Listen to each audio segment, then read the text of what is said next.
Welcome back to Online Darts. Matt, the eve of the World Championship returns, and after last year, how excited are you? I feel it's great to see Alexandra Palace looking normal again. I mean, it's just what we want, isn't it? You know, and let's hope, come January the 3rd, we're only talking about darts.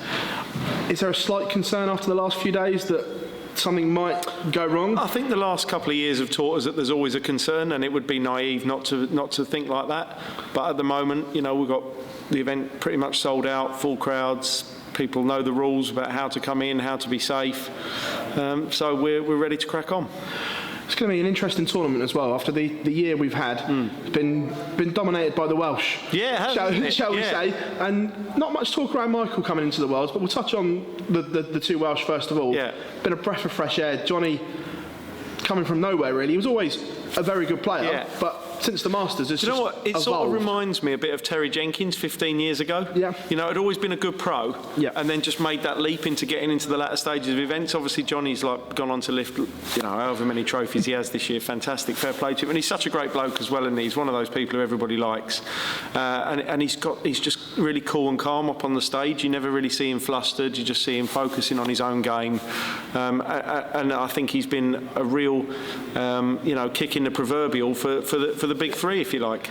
We were talking about it's amazing how the chain of events happened, that if the Masters hadn't been expanded, and then if he hadn't have won the Masters, he wouldn't have been in the Premier League, and the knock-on effect and so on and so on. It's strange how things work in sport. Bit of fate, isn't it? Yeah, a bit of destiny. As you say, it's sometimes that margin between success and failure, particularly in darts, can be so tight.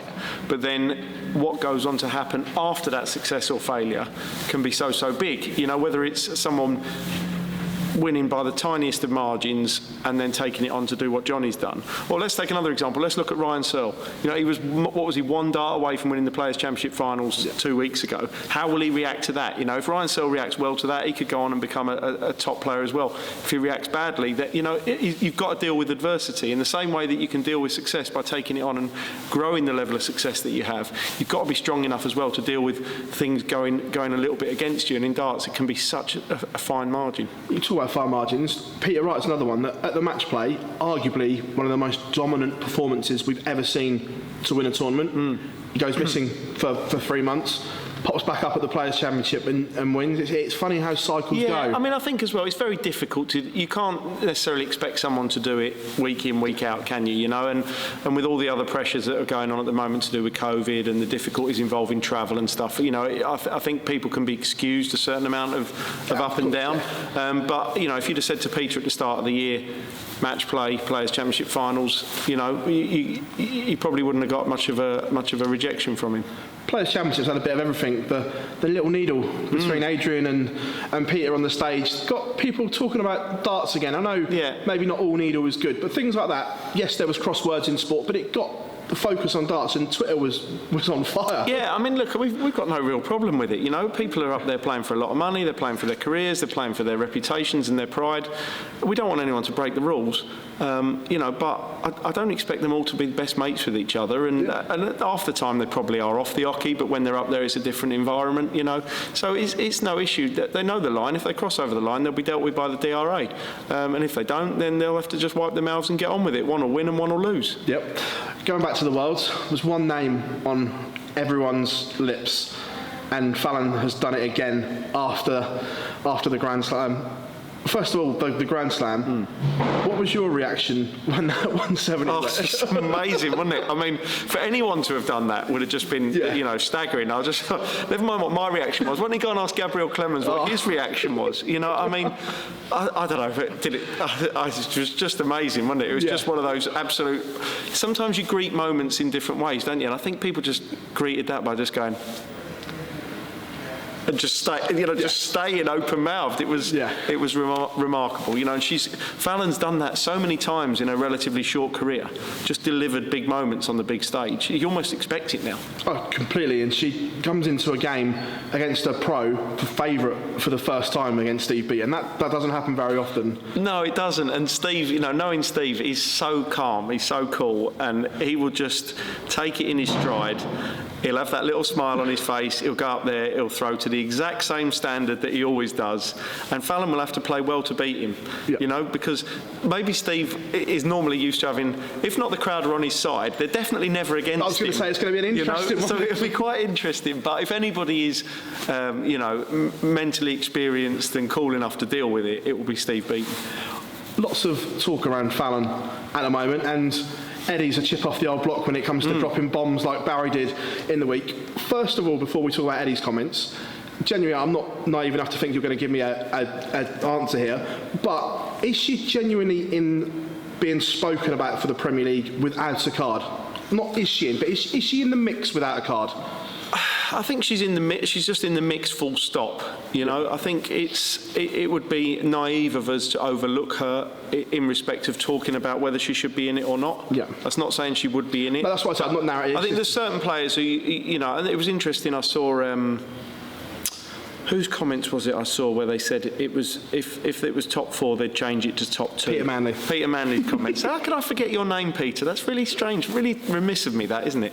But it was Peter's comments, and actually he's right. There are some players who not right. No, that's not exactly right for me to say. But there are some players who would maybe have to do a little bit more to make the Premier League, because you have to be of a certain type of player to be in the Premier League.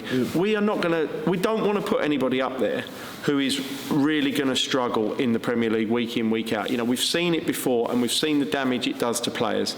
Mentally, you have to be good enough to cope with 10,000 crowds week in, week out. There's a lot of travel, there's a lot of pressure, there's a lot of media, there's a lot of exposure, and it doesn't suit everybody, and it's bad for us if it really damages someone, so that's always a major consideration, and it's less about what your ranking says you are, and it's more about how box office you are, both mentally and on the dartboard.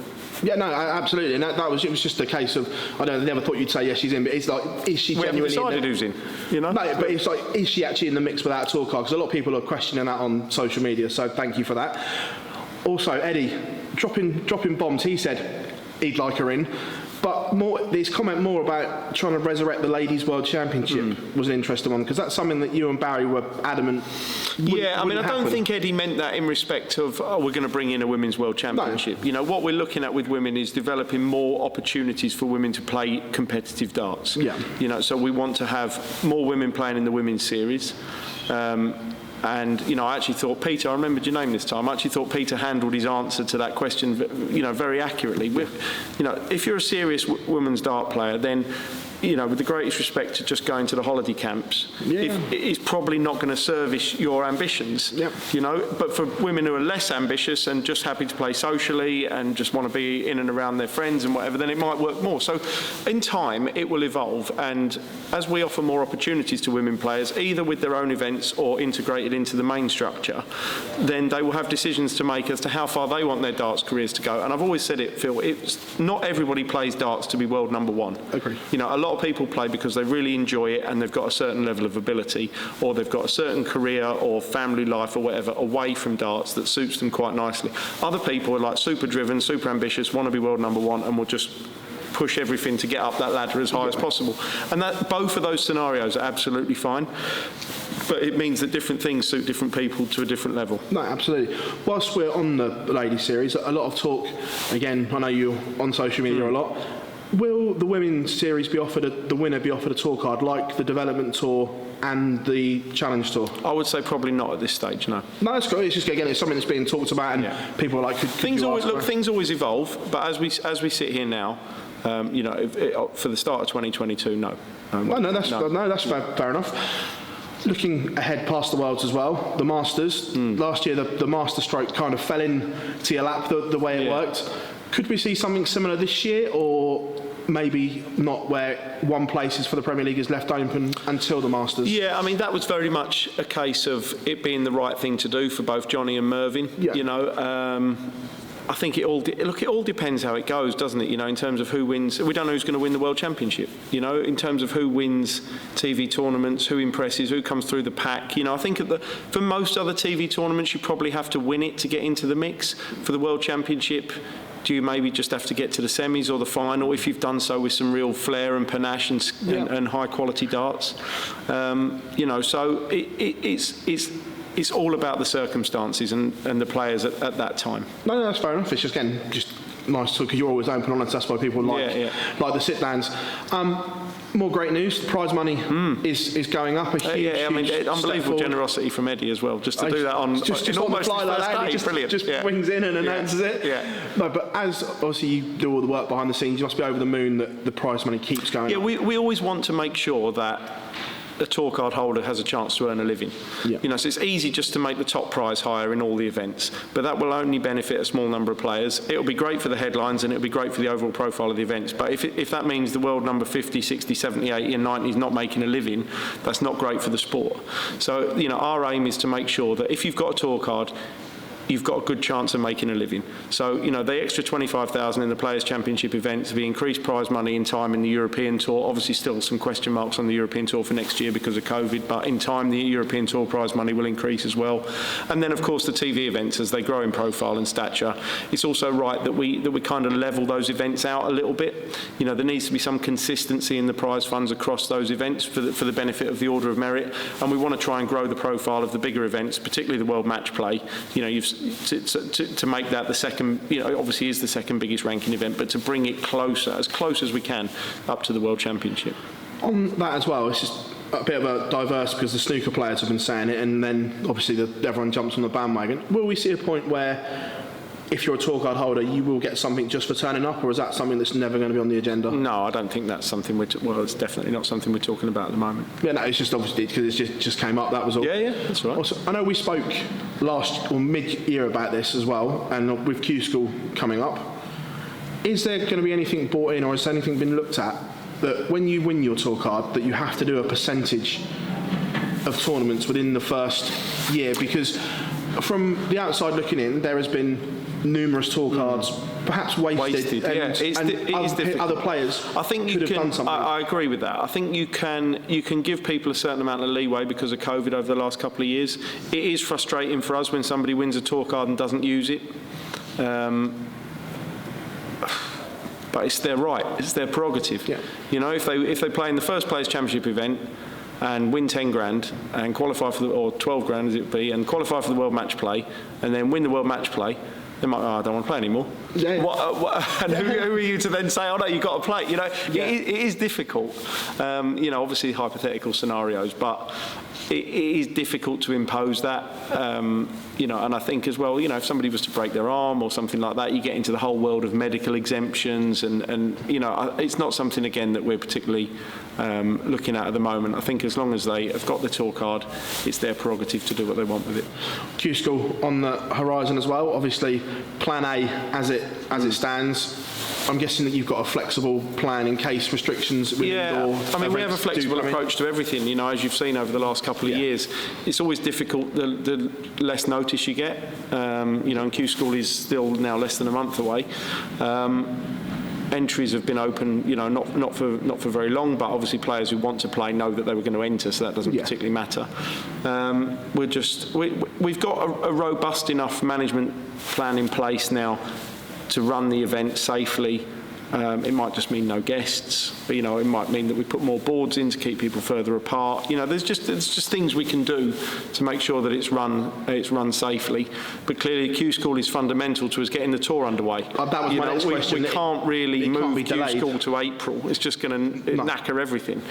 So we need to make sure that somehow we get our Q Schools done in January.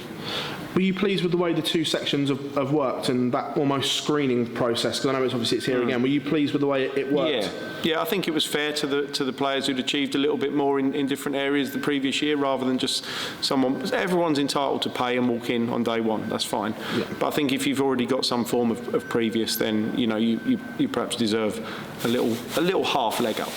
Yeah, no, completely agree. With Q School, is that something that's here to stay as well with the two? Are you going to keep it? The two stages? The two, the UK and European? European, because before it used to be in one. But I think it's reasonable. It's particularly at the moment with COVID, it wouldn't be practical to ask 200, 300 European players to travel to the UK. That would mean too many people in the room, too many people incurring expense and travel difficulties and things like that. So, as the game has grown so significantly in Europe, there are no plans to take the European Q School away at all, no. Looking ahead to 2022, Obviously, tournaments have been announced. Can we look forward to any venue changes or anything being looked at, or is it going to be pretty much? I think it'd be pretty much as we've seen before. We're back to Dublin with the World Grand Prix. We'll see what happens with the Civic calling Wolverhampton, but Premier League schedule's announced. Brighton's back on the calendar. Not really a huge amount, no. With the Civic, if the Civic isn't ready or isn't big enough as you feel, will it go back to Aldersley, or will other ventures then be looked at? I think Aldersley was only ever considered a stopgap venue, really. The crowds have been okay. The infrastructure at the venue's not great. It doesn't really fulfil our needs for the tournament. It works as a stopgap, but you've seen it backstage. It's limited. Yeah, completely. So it's not necessarily a long-term venue for us. No. Gazzy won't be happy then. Well, sorry, Gez. He's going to have to learn to win somewhere else. He could just look at the prize fund instead. Like you said, you're not committing to the World Series yet. Have you got a cut-off date? Around Easter, I think. Sort of end of March time. Realistically, you can't book long-haul flights the day before and expect players to get on them, and it's just not realistic. We have to start marketing for ticket sales in far-off lands, and get all our travel plans. And players have to know if they're going to be on holiday or in Australia in August or whatever. So we'll probably look at sometime around the end of March for any last decisions. But any decisions we can make before that, the better. Is it only really the Oceanic leg of the World Series you're concerned about at the moment? No, I'm concerned about all of them, because the situation in every country can change at the drop of a hat. Yeah. At the moment, the Oceanic leg is difficult. We're not going to be able to go if we have to quarantine for any significant length of time. It's just not practical or affordable for us. But at the moment, as things stand, you're not really allowed crowds in Europe either. So it's tricky, and we just have to take a view at the time as to what the situation is. And I think I remember saying back when this pandemic started, we were only making decisions 5-6 weeks ahead, and to be honest, nearly 2 years down the line, we're kind of in the same sort of boat, because things can change so quickly. Things that you've stumbled across in COVID, the World Youth that took place at Minehead seemed to run really well, having them all in one place again. Is that something that you've stumbled across that you liked? We like doing the World Youth Championship around one leg of the development tour, one weekend of the development tour, because it's a bit more cost effective for players. It's a bit easier for the international players. It's difficult. I mean, the lad who came from Hong Kong has gone from Hong Kong to Butlins Minehead. I mean, that's a great effort. Fair play to him, you know. But normally he would be able to come over, play the 4 development tour weekends, tournaments over the weekend, and then play the World Youth Championship, first rounds. And so that's probably the plan. It did run well in that venue at Minehead, but that was kind of a solution to a specific problem. Just touched on what you said there as well. I mean, when we thought about the Worlds, obviously we've had 3 unfortunates that can't come over. Yeah, real shame. Yeah, obviously the amount of time and effort they put in to get here. Yeah. Is there, I'm guessing if anyone fails during the tournament, it's just going to be they're out, and whoever they've got is a bye? Is a bye until they're, obviously, if it's before their first match. That's what I mean, yeah. So Jeffrey Deswan is next in line. He's in the hotel, he's ready to play. Yeah. So if anyone was to pull out between now and their first match, Jeffrey's next in line. If they don't, then, appreciate your professionalism for coming over, Jeffrey, to be honest. It's very, very, very diligent of him. If somebody wins their first match and then pulls out, then it's a bye, yeah. In the same way that if they had, if they didn't get to the venue because their plane didn't take off, or their of course, a car got stuck, it's the same rules, Looking at this, the whole COVID thing, as an organisation, you must have learnt so many lessons that you can take forward once the pandemic's done. Like, although the pandemic's been horrific, there is some good things that have come out of it. Yeah, 2 water tables. It's brilliant, isn't it? Yeah, we've learnt that you give each player a separate water table. I mean, brilliant. No, but you're right. Seriously, there's been different operational things that we've put in place that are very boring, but they've actually made us work a little bit more effectively. So, you always have to try and take the positives, don't you? Because frankly, it's been a difficult couple of years, and if you didn't take the positives, you'd be on your knees. So, there's bits and pieces that we've done that will help us, make us more efficient going forward. I'm guessing Barry's going to be happy that, as it stands, he's not going to lose £4 million on this year's Worlds. Well, let's hope not. Let's hope not. Matt, absolute pleasure, and thanks for your time as always. Thanks as ever.